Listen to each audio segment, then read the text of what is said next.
Chobits is set a little bit into the future, where development on artificial intelligence has developed to the point where it's possible to have lifelike human dolls that can follow people around and follow basic commands. Okay, so androids are hardly a new concept in science fiction. What makes Chobits so interesting is the amount of effort that has gone into making things realistic. The authors have really sat back and have had a good look at Japanese society. Obviously, some things in Chobits look a bit dated now. Apparently everybody in the future uses super discs. But it's still an inspired look ahead. What the Persocons do seems vaguely realistic, given what the technology might be like in the not so distant future, and a lot of thought has been put into what people would use them for, or how they would affect society. The first volume is probably one of the best comics I've ever read. All of the characters are each interesting in their own way, yet all still manage to be down to earth enough to be realistic. One of the whole concepts of the manga is that this could actually happen, and thankfully the protagonist managed not to break the illusion of realism while still keeping us very entertained. The humour is very strong and does not hold back from pushing into taboo topics, which is good because the whole concept of the manga really cries out for boundaries to be pushed in the name of social commentary. Japan has a bit of a reputation for being the home of various craziness, and if any country is ripe for a good bit of social commentary, then it's probably Japan.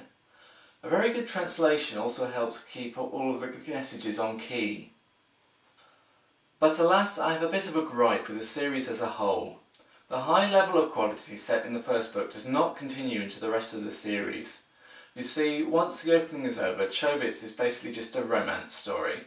Now, there's nothing wrong with a good romance, and Chobits is a very good romance. But compared to the opening of the series, the remainder just feels hollow and repetitive. It lacks the initial humour and clever concepts, and just repeats its plot elements and messages over and over again. It's also a weird switchover from the beginning, which is very male-orientated. The focus on romance has a few strange implications. While there are a lot of other plot elements, such as the mystery behind who or what one of the main characters is, or the ominous antagonists who look down on all of the events, none of these have any impact on how the plot works. Instead, everything is being driven by people's emotions. People run away from home, come back, and the answers to the questions are revealed not when it would make sense to do so, but when the characters are emotionally ready for it. It comes to an extreme at the end of the series, when the antagonists turn away without having done anything, purely because there was no room for them in a romance story. So what was the point in having them there in the first place? Were the authors that desperate to throw in a bit of excitement and fear into the story that they put in a red herring just for the reader? Finally, I can't help but wonder where the authors were going here. What message were they trying to give? At first it seems to be a very valid message about people using machines to fill emotional gaps that would normally be filled by other people. However, with the ending, they seem to be saying that they approve of this. I would definitely recommend reading the first couple of volumes, but be prepared either to stop there or face a little disappointment later on.